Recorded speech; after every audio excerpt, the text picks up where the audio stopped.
Halo, assalamualaikum warahmatullahi wabarakatuh. Jumpa lagi bersama saya, teman-teman. Terima kasih banyak ya. Saya nggak bosan-bosan walaupun mau nonton openingnya, tapi ini apresiasi saya. Terima kasih banyak ya yang setia, yang selalu nungguin konten-konten terbaru saya. Semoga kalian lancar-lancar rezekinya di rumah, sehat-sehat selalu buat kalian semua dan keluarga di rumah sana ya. Saya doakan yang terbaik buat kalian. Nah, mungkin biar nggak agak monoton soal mixing, ini ada satu tips penting dari saya soal alat-alat yang perannya sangat penting banget dalam dunia parfum. Pokoknya simak terus videonya dan jangan lupa dibantu di like ya video saya.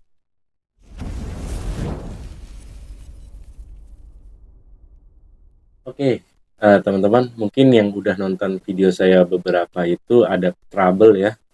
Nah, kebetulan tema kali ini yang mau saya bahas itu soal parfum, suntikan. Nah, ini dia nih. Ini udah terlalu usang banget ya, udah terlalu lama dan perlu diganti nih. Ini ada penting banget nih buat kalian tahu. Saya mau setup atau enggak mau ngesetting lagi alat-alat ini dari yang baru. Ini udah lama banget, ini juga udah bagus, tulisannya juga ini udah pudar. Nah, ini saya ada yang baru, kebetulan saya baru buka.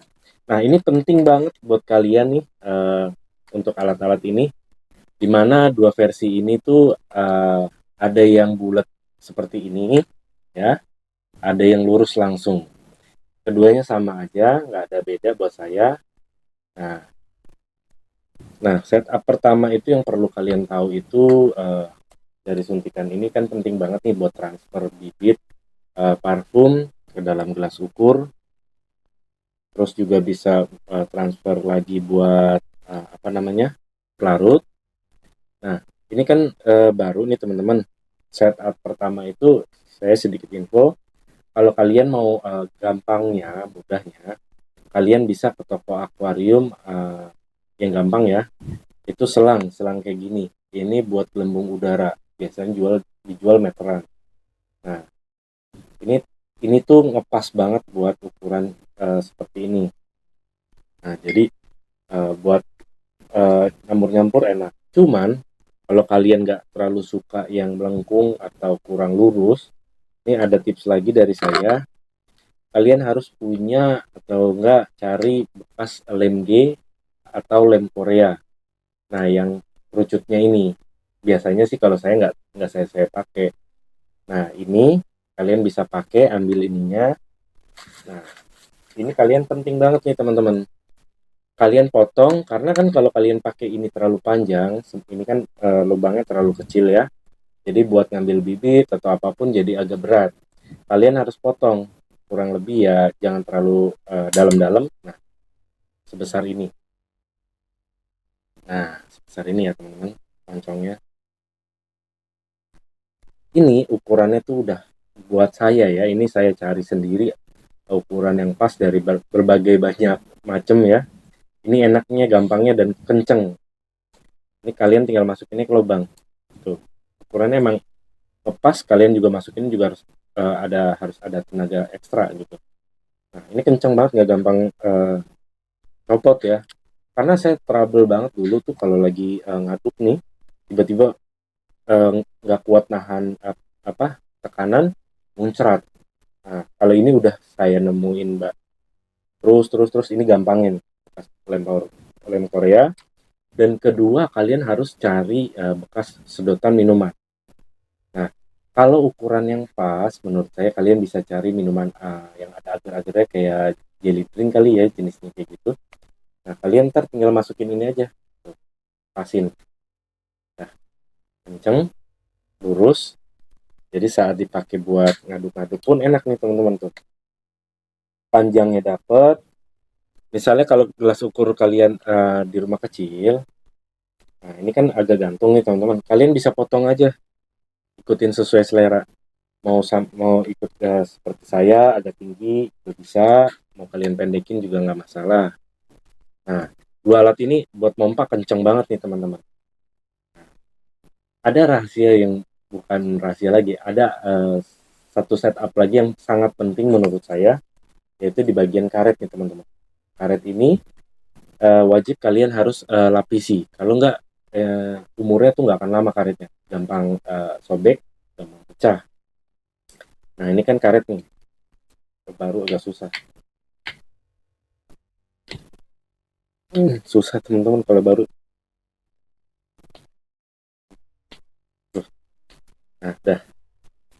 Kalian buka dulu seperti ini, dan kalian harus cari plastik kayak bekas buah, atau kalau kalian ke fotokopi itu kalian dapat plastik ya, yang agak kasar tapi agak licin, bukan plastik es ya, yang eh, polos begitu. Nah, kalau enggak kalian bisa cari kantong kresek. Nah, jenis jenis yang kayak gini agak buram, dia agak licin.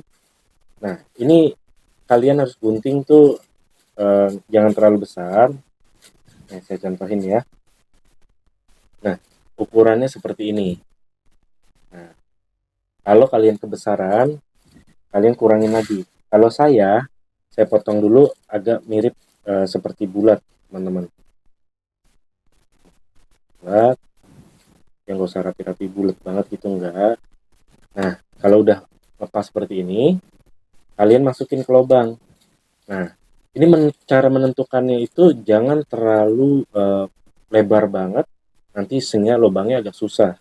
Nah, ini kalau udah masuk, kalian masukin lagi ini. Nah, seperti ini. Nah, seperti ini ya teman-teman, kalian masukin lagi.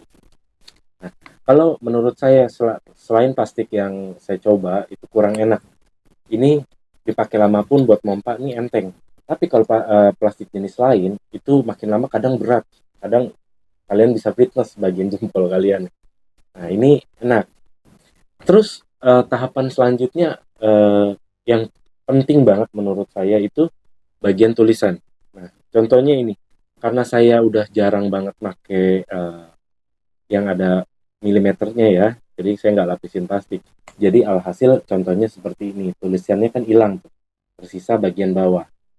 Nah, biar nggak hilang awet seperti yang lama nih ya, ini kan ada lakban, tuh tulisannya masih awet. Nah, kalian bisa gunain lakban, bisa lakban kecil, bisa lakban gede. Kalau lakban gede kalian bisa pajang di sini lurus. Kalau saya pakai yang kecil, itu saya lilitin gini teman-teman. Ya, saya lilitin, ya, miring, saya tarik. Nah, beberapa kali perlu proses nih. Nah, pokoknya kalian harus lindungi bagian tulisannya aja. Nah, tujuannya itu apa sih? Nah, ini biasanya kecipratan sedikit-sedikit kayak larut atau metanol atau bibit atau apapun itu bisa bikin luntur. Nah, cukup kalian pastikan kayak gini aja. Nah, karena gini ya kita praktekkan. Kalau kalian mau ngambil bibit 5 mili kan bisa patokannya dari sini. Tuh, ini 5 mili, oh udah pas. Oke. Nah, kita tinggal pindahin aja. Nah, gitu teman-teman. Jadi biar tulisannya awet. Kalau saya enggak, patokannya saya yang kalau udah biasa itu di gelas ukur. Nah, itu beberapa cara dari saya ya teman-teman. Nah, sedikit tips kalau kalian lebih pengen yang besi, kokoh seperti ini saya dapat tuh di online shop. Itu banyak banget. Cuman plus minusnya dari yang besi ini kategori awet banget, iya awet, dan tinggal pasang aja seperti ini. Nggak perlu pakai susah ya. Tuh, dia kuat. Cuman saat dia ngambil bibit gitu ya, seperti ini, itu menurut saya lebih kurang enteng, lebih agak sedikit, lebih berat sedikit dibanding yang saya buat tadi seperti itu. Nah, kalau contohnya kan kalau kayak saya nih teman-teman, tuh, langsung penuh. Nah, saat ngaduknya gini nih, tuh, naik turunnya enak kalau menurut saya. Ini settingan dari saya.